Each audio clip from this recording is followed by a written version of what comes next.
studio by FNB Economist Mamello Matikinca, and we also have the Black Business Council Secretary General George Sebulela from our Cape Town studio. Welcome to both of you. Mamello, let me start with you, and apologies there for saying your surname wrong. I know it's Matikinca. Got it right. Okay. Let's go to the budget speech now. Let's firstly get your take on it, just the overall take from what Minister Pravin Gordhan had to say today. For sure. I think the budget, just like the MTBPS, highlighted again that the Finance Minister is in a very tough spot where he has to stick to fiscal targets in a time where the economy is not performing, and we obviously saw this in that huge shortfall in terms of revenue collected. So they had anticipated revenue to, I think, to be as low as 22 billion. It was as high as 30 billion, the shortfall. And this suggests that real economic activity still remains very low, and that there's risk that revenue could underperform in the next couple of years. So I think in terms of the overall budget and the fiscal matrices, I think it should be sovereign rating neutral, because the adjustments that we saw today were quite marginal relative to what was presented in the MTBPS. So they're still very much committed to fiscal consolidation, and we think that, the rating agencies will view this as a positive. We're not saying that we are completely off the hook as yet, because they will wait to see if the political climate does influence the proposals made in today's budget. Now, before we get into the technicalities, I'd like to bring you into the discussion, George. Thank you very much for joining us. Now, what was your overall take on the budget speech today? Look, thank you for inviting me. I honestly want to share that it is quite correct that the minister under pressure in terms of what we see, the performance of economy, in particular in South Africa, from 0.5% to at least 1.5%. It's quite a very low growth. As you notice, there are challenges, obviously, with the South African GDP. It's even lower than other emerging markets like India, China, and the other small emerging markets like Russia. But however, I think from the black business point of view, we believe that I think the minister has, while he has tried to do the allocation, I think he lost the opportunity to emphasize even more on what we call radical economic transformation, which in fact the president presented in the SONA. And I've put some few points just to share with you and your listeners, in particular around what we believe the minister would have, it would have been much better if he emphasized, which is the concern of the many that are disadvantaged.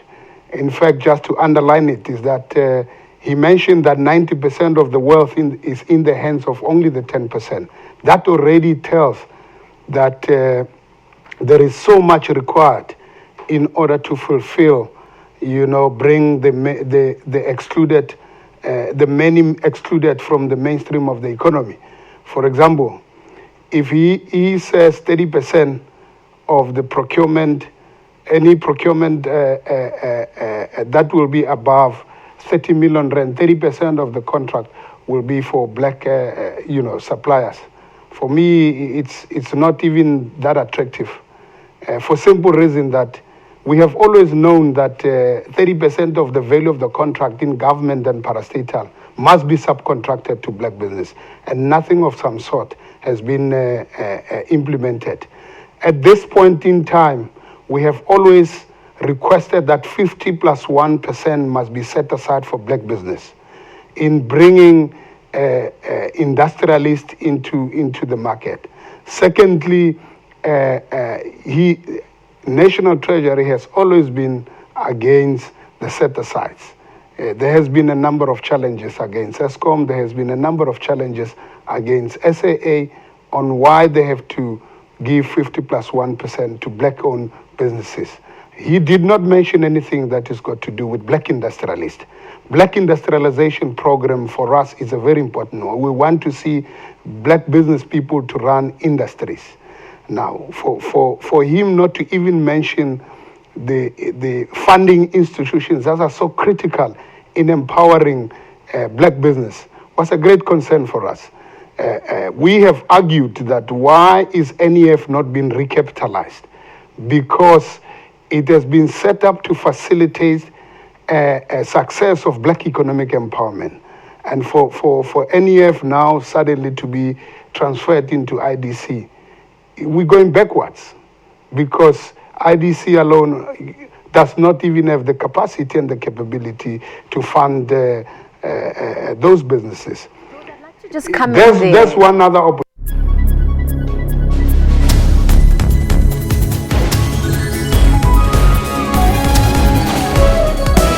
As well as just, government's sentiments on empowering SMMEs, because they've been saying that for a long time. I mean, if you look at the Department of Small Business Development, the reason for the department, in essence, was to be able to empower small and medium enterprises in order to help them become big players in the economy. And it seems like we're not seeing that. What's hindering that process, Mamello? I think just to touch on what George mentioned, I think, the budget was, there was a bit of a departure from what we heard in the State of the Nation address to what was received today. So the president really stressed radical economic transformation, whereas the minister almost sort of hinted at it throughout the budget.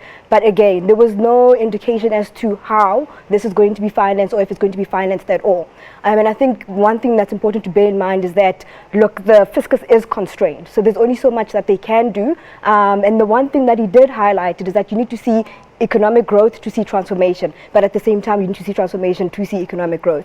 So I think what's important right now is that GDP growth needs to lift, and then once we see that lift and we see more involvement from businesses, we see employment creation and so on, then we'll start to, I think at that point we can start talking about radical economic transformation. And your sentiments, George? I mean, you spoke extensively that you're not happy in terms of now the NEF, being put in with the IDC, but also just in terms of the processes and initiatives that are taken in order to help business, which doesn't seem to be working. Look, as I mentioned, that I think there's a little bit of confusion around economic growth and radical economic transformation. And often we say, which one comes first? We say, I can't hear it clearly. I'd say, do you think it's just a case of would you say it's just a case of government playing with words, economic transformation versus radical economic transformation? I mean, I think the difference between that is action, but we're not seeing the action that we need to see. Hence, I'm saying the budget did not reflect, this inclusive growth of, allowing other people to participate in the mainstream of economy who were literally excluded. And I like the fact that he started by putting the fact that we still have only 10% that owns literally 90% of the wealth of this country. And I'm saying this was the great opportunity for the minister to say, just to support on what the president mentioned in SONA, it is very critical to select the specific items of the budget and become harsh to say, these are the points that we will include to ensure that radical economic transformation is achieved. And that has nothing to do with impacting on the economic growth. There's a misnomer to think that transformation means growth can go lower. There's no such a thing. There's no such a link. Economists will tell you that in the process you have to allow other people to participate, because they will provide as good services as any other big companies that exist. And that is where we find it so hard that even if when you go into the corporate sector, you look at how much of procurement is being spent into black entities, it's next to none. You have a lot of white businesses that are developed by these private sector businesses. And black businesses are only dependent on government. And if government does not enforce the penalties, we will not see transformation in this country. Just an example, the minister had an opportunity to mention that as we are closer to issue license to the post office, we will also have the opportunity to bring 2 licenses that are going to be black-owned. The procurement waste in National Treasury, the previous chief procurement officer had to say, if they spend 500 billion rand, between 20 and 30% of that budget is wasted. It's wasteful expenditure. Now the question is, why is National Treasury quickly enforce and penalize the people that are stealing this money and ensure that black business is being funded? That's radical. We take the money and say this money is going to be utilized to fund those businesses. The other thing that is very important is that we talk about SMME funding. If you take 3 billion rand of what the minister announced and you look at provinces nationally, just tell me how many SMMEs are going to benefit and which the majority are black businesses. Now, there's no radicalness. In a nutshell, he has tried to make an allocation on various aspects, which we really commended. But I'm saying he has lost the opportunity which Black Business Council would like to see implemented. Mamello, I'd like to bring you in here. I mean, I saw you nodding passionately when he spoke of inclusive growth, saying that, I mean, it doesn't mean if everybody's included in the economy, that's detrimental for the economy. Your sentiments on that? Sure. Look, I'd also just to touch on what he said in terms of inequality. I think the one thing that that the government has managed to do quite well, he mentions that, you know, a lot of the wealth in SA is held by a minority. But the tax system is progressive in that it ensures that when taxes are collected, it is spent on essential items, so your education, health spending, and so on. Sorry, what is the question again? So the question is basically how including the majority in the economy somehow is seen as being a hindrance to the growth of the economy, which is essentially not true. Definitely, that's not true. I think what's difficult right now for the government, as I said, is that their fiscal space is so limited, and I think that they have to. There's a fine balancing act that needs to be achieved at this particular point in time. And although, you know, the minister was very short on detail as to how we're going to achieve all of this, I think perhaps moving into 2019, as the economy starts to pick up and we start to see more activity, there will be detail as to how we're going to transform the economy and include the previously disadvantaged. I'm actually glad that you spoke of tax. I mean, let's look at this notion about taking from the rich to give to the poor, that 45% tax on those earning 1.5 million rand and more. The reality is a person earning 1.5 million rand is not rich, right? Not necessarily rich, because that's 100%. Also that's relative. Yeah. So I think, and it also depends on your expenses. It also depends on just how much money you're making in total. Yes. So unpack that for us and what it actually means. So I think, you know what, the term rich is used very loosely. So very carelessly, and what that 1.5 essentially means is that these people are high income earners. But with that said, there's only about over 100,000 people that earn 1.5 million.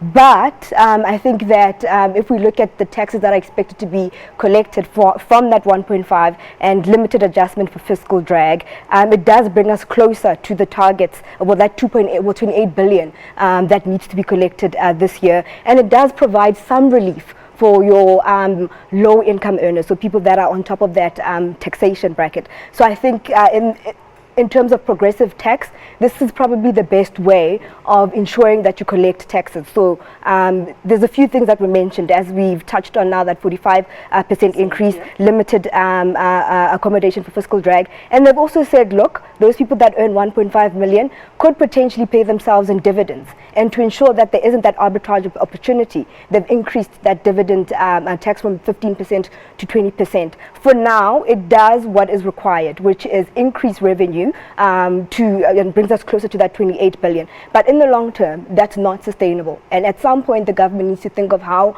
do we expand this tax base, because you can't continue to tax those people at those rates for a prolonged period of time. They've said to us, look, over the medium term, the tax shortfall is about just over 120 billion or so, and you're not going to generate that revenue from that very small tax base. Now, speaking of expansion, George, let's look at the speech overall now. I mean, you've mentioned some of the points that you're unhappy with. You spoke extensively on radical economic transformation. Do you think government is on the right track? I mean, just in terms of the long run, will we get to where we need to in terms of empowering black business, in terms of creating the jobs that we so desperately need? Look, I must say, obviously, we have had the talk of government commitment in making sure that they want to fast track and facilitate the support of black business. But the reality, the truth of the matter, and the reality is we're still not there.